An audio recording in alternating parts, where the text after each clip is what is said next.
यीशु ने एक कोढ़ी को ठीक किया। उसने कोढ़ी को किसी को क्यों नहीं बताने के लिए कहा। मैथ्यू के अध्याय 8 की आयत 1 से 4 में हम यीशु द्वारा एक कोढ़ी व्यक्ति को ठीक करने की कहानी पढ़ते हैं। जब यीशु पहाड़ से नीचे आए तो बहुत बड़ी भीड़ उनके पीछे हो ली। एक कोढ़ी आया और यीशु के सामने घुटने टेक कर बोला, प्रभु, अगर आप चाहें तो मुझे शुद्ध कर सकते हैं। यीशु ने अपना हाथ बढ़ाया और उस आदमी को छूते हुए कहा, मैं चाहता हूं, तुम शुद्ध हो जाओ। और तुरंत उसका कोढ़ चला गया।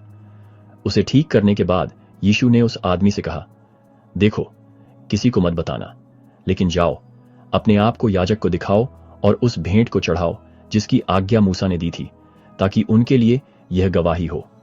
उस आदमी को चुप रहने और खुद को याजक को दिखाने का यह निर्देश कई कारणों से महत्वपूर्ण था। पहला, यीशु शायद उस तत्काल प्रसिद्ध और ध्यान से बचना चाहते थे जो उनके मिशन से विचलित कर सकता था। वह प्रसिद्ध या केवल अपने चमत्कारी कार्यों के लिए जाने जाने की इच्छा नहीं रखते थे। उनका प्राथमिक ध्यान परमेश्वर के राज्य और सुसमाचार के संदेश को सिखाने और फैलाने पर था। दूसरा, उस आदमी को याजक को दिखाने का निर्देश देकर यीशु मूसा की व्यवस्था का पालन कर रहे थे, जिसमें समुदाय में फिर से शामिल होने की अनुमति देने से पहले एक ठीक हुए कोढ़ी की जांच याजक द्वारा करने की आवश्यकता थी। लेय्याफ, यह व्यवस्था, अध्याय 14। यह यीशु द्वारा व्यवस्था को पूरा करने और उसके प्रति सम्मान दिखाने का हिस्सा था, साथ ही परमेश्वर के पुत्र के रूप में अपने अधिकार को भी प्रकट कर रहा था।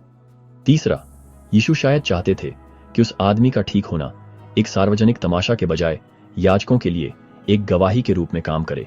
यह चंगाई याजकों और दूसरों के दिलों को यीशु की शक्ति और अधिकार के लिए खोल सकती थी।